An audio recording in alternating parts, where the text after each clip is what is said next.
और भगवान कल की सारा विश्व को शासन करेंगे। और वो सारा विश्व में हिंदू 33 करोड़ रहेंगे, उसको छोड़ के दूसरा धर्म के लोग 31 करोड़ रहेंगे, जो अच्छे लोग हैं, जो अच्छा कर्म करते हैं। और समय के साथ वो त्रिकाल संध्या भागवत पठन भी करेंगे, करके फिर वो भी धर्म की ओर आएंगे। तो इसलिए समय आगे होगा। मैंने आप लोगों को बताया था भागवत महापुराण पढ़ने के लिए।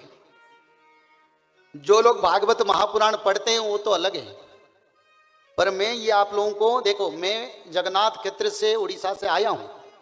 मेरा लक्ष्य है मानव सभ्यता का कल्याण। मैं शिष्य बनाने के लिए नहीं आया हूं, मेरा कोई शिष्य नहीं है, मैं किसी को शिष्य करता ही नहीं, पर मैं धर्म प्रचार कार्य से आया हूं एक ब्राह्मण के नाते। और यह बताने के लिए आया हूं आगे समय अच्छा नहीं है, धर्म को पकड़ के बचना है।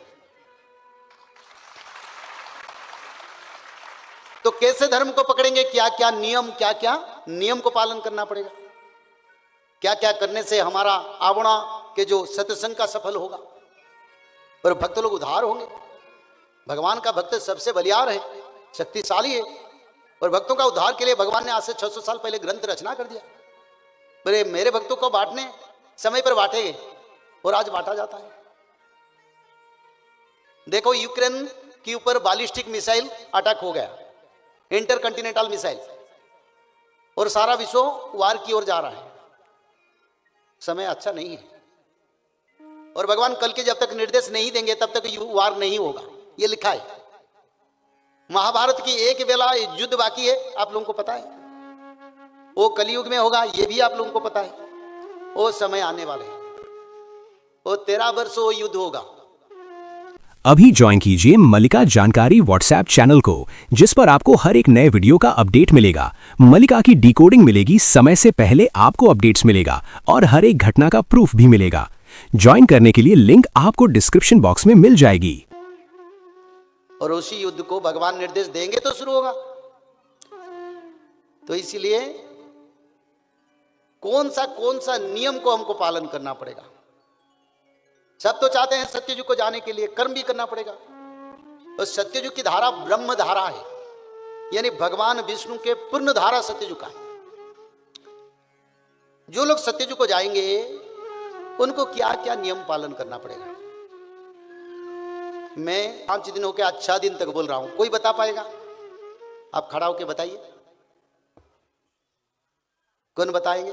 हाथ उठाइए, क्या क्या नियम पालन करेंगे? अरे बाबा इतने दिन सुनते हो, कुछ बताते नहीं। बताओ तो, एक तो बताओ, कुछ भी तो बताओ।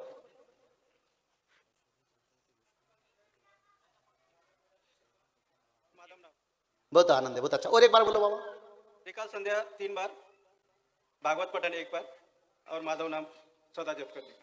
108 बार माधव नाम, 1 अध्याय भागवत महापुराण। बड़ा आनंद है।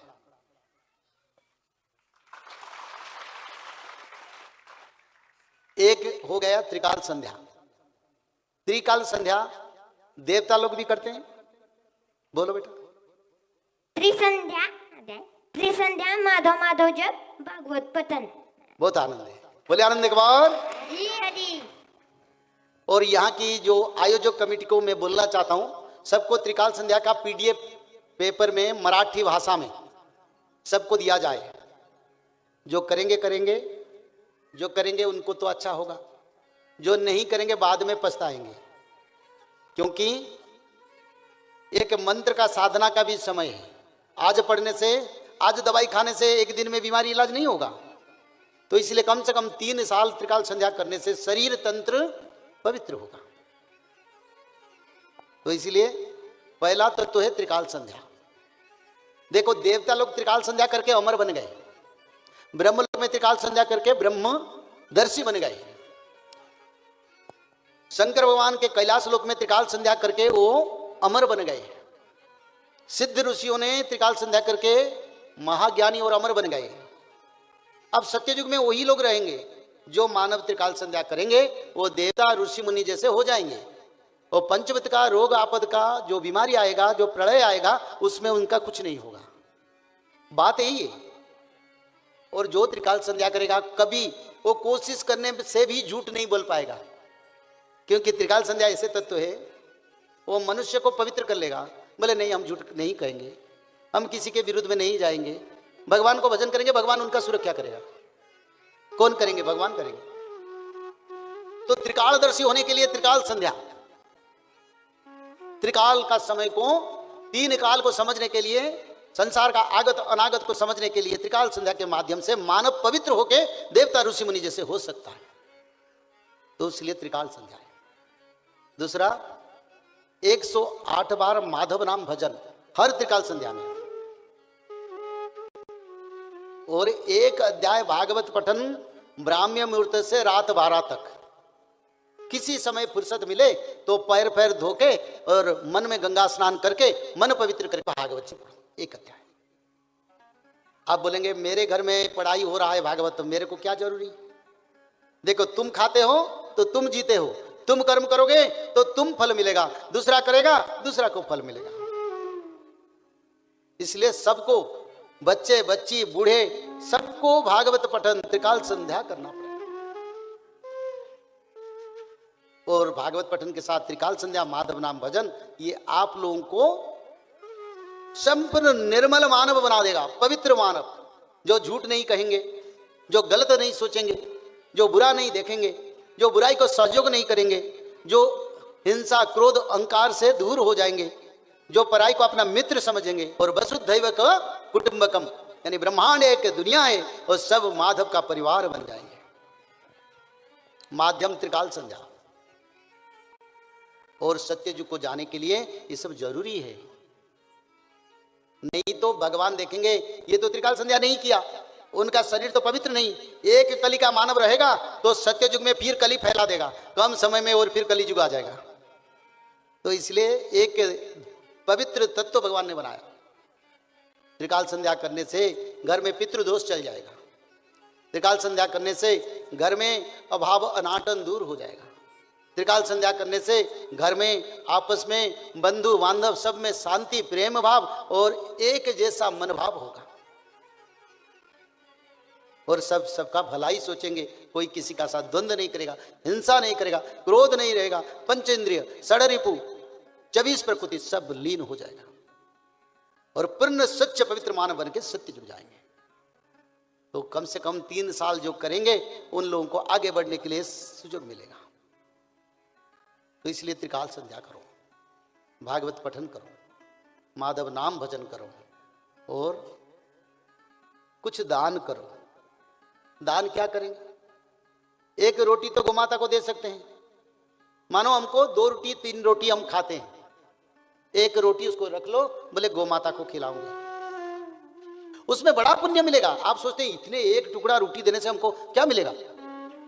एक रोटी गोमाता को देने से इतना पुण्य बढ़ेगा, कहीं अपमृत्यु नहीं होगा, कुछ भी कोई नहीं कर पाएगा, पुण्य बल बढ़ जाएगा।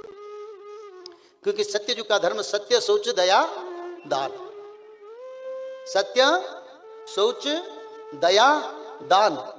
सत्य कैसे आएगा? त्रिकाल संध्या के माध्यम में सत्य बात करोगे। त्रिकाल संध्या जो 3 समय करेंगे वो शौच रहेगा, वो लोग पवित्र रहेंगे, कामना वासना में नहीं जाएंगे। जो लोग त्रिकाल संध्या करेंगे उनके मन में दया भाव रहेगा, सत्य सोच दया, इसमें तो मिल गया। किसमें? त्रिकाल संध्या में। बाकी रह गया दान। तो एक रोटी दान करो, एक आलू दान करो, कोई फल मूल दान करो, कोई वेजिटेबल दान करो, गोमाता को करो। हमारी गोमाता, नहीं तो छोटे छोटे जीव जंतु गोमाता को छोड़ के कुत्ते पुत्ते भी गांव में घूमते, उनको भी दे सकते। चीटी पीटी जो जहीं रहते हैं उनके ऊपर गुड़ या शक्कर डाल सकते हो, वो भी खाएं। जय श्री माधव। जल प्रलय, महामारी और भूकंप, अग्नि प्रलय, वर्ल्ड वार 3 और महाविनाश, ये तो एक दिन होना ही है। लेकिन इस सब से आप बच कैसे सकते हैं? सबसे पहले नॉनवेज खाना छोड़ दीजिए, अंडा भी नहीं खाना है, और किसी भी तरह का नशा मत करिए, और गलत काम मत कीजिए, और सत्य प्रेम दया क्षमा और शांति का आचरण कीजिए। और 3 चीज कीजिए, उसमें से सबसे पहला है त्रिकाल संध्या यानी त्रिसंध्या। उसको दिन में 3 बार करते हैं। जैसे सुबह में करते हैं ब्रह्म मुहूर्त में, सुबह 4 बजे से लेकर के 6 बजे के बीच में आप कभी भी कर सकते हैं। लेकिन आपको समय नहीं मिला तो समय आप आगे पीछे कर सकते हैं, आधा घंटा 1 घंटा पीछे कर सकते हैं। दोपहर में 11:30 बजे से लेकर के दिन का 1 बजे तक कर सकते हैं। उसके बीच में शाम को 5 बजे से लेकर के 6:30 बजे तक कर सकते हैं। दिन भर में एक बार नहा के त्रिकाल संध्या जरूर करें। बाकी समय आप हाथ पैर मुंह धोकर भी कर सकते हैं और 3 बार आप श्री गंगे बोल करके स्टार्ट कर सकते हैं। जो दूसरा उपाय है वो है श्रीमद् भागवत महापुराण पठन। दिन में 1 अध्याय जरूर पढ़ें। दिन भर में 1 अध्याय जरूर पढ़ें। वो भी ना हो सके तो 1 पन्ना तो जरूर पढ़ें। अगर उतना भी समय नहीं है तो 1 श्लोक जरूर पढ़ें। तीसरा उपाय माधव नाम का जप करें। निरंतर करें, कोई भी काम करते हुए करें, हमेशा माधव नाम का जप करें। त्रिसंध्या का पीडीएफ, श्रीमद् भागवत महापुराण का पीडीएफ और भविष्य मल्लिका का फ्री ई बुक भविष्य मल्लिका पुराण, ये सब आपको डिस्क्रिप्शन बॉक्स में मिल जाएगा। भविष्य मल्लिका के बारे में अधिक जानकारी के लिए आप भविष्य मल्लिका के वेबसाइट पर संपर्क कर सकते हैं भविष्यमल्लिका.com। और अधिक जानकारी के लिए भी कल्कि अवतार ऑफिशियल चैनल को देख सकते हैं, जहां पर मल्लिका के बारे में खुलकर बातें रखी गई हैं, जहां पर आप लगभग 1000 जितना वीडियो आपको देखने को मिल जाएगा। और भी आपको अधिक जानकारी जानना है त्रिसंध्या के बारे में और कोई आपको सवाल है तो नीचे दिए गए नंबरों पर आप संपर्क कर सकते हैं।